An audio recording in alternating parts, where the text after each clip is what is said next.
Yo, what's up mga katek? Magandang araw sa inyo. So, meron tayo dito sa barko, split unit.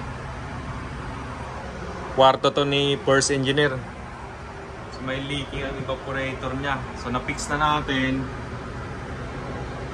Ang problema, wala tayong R32 at R290 refrigerant. So, ayan.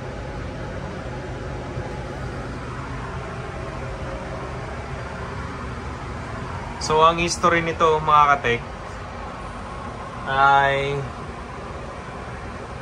kinabit ito ng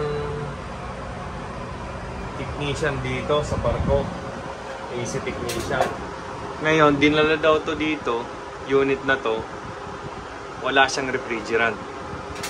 So, flammable yung refrigerant kaya siguro tinanggal. So, nag-usap-usap ang mga engineer at napag-desisyonan na kargahan ng 410A since parehas lang sila ng boiling point. So ayan, malamig na yan, no? So in-welding na dun sa evaporator, ang daming butas yan mga katek. Alamin natin to kay Purs. Tutukan natin. Ayan, malamig na siya. 14-13 degrees. Mainit pa kasi dito eh. Ayan o. Mainit pa yung kwarto, kakaon lang natin. So 28 degrees. 28. So maya maya siguro after 1 hour lalamig na tong kwarto na to. So yung compressor niya nandun sa pinakababa mga katek, sa Dick 0. Ayan. Malapit sa engine.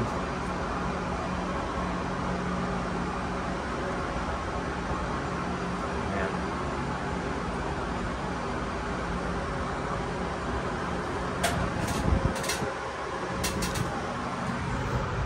So yun lang mga katek, compatible yung 410A sa R32 at R290.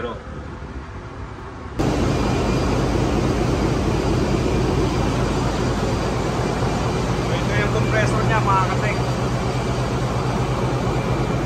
Ayan.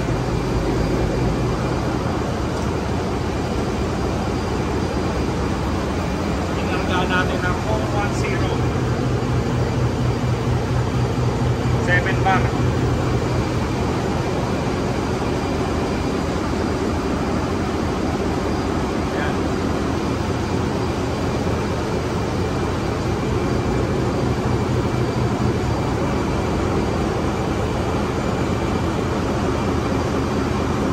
Malamig naman siya.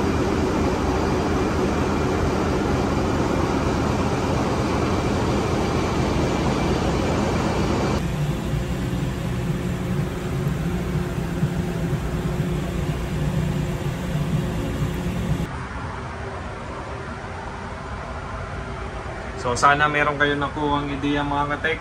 At hanggang dito na lang ako. Hanggang sa muli. Paalam.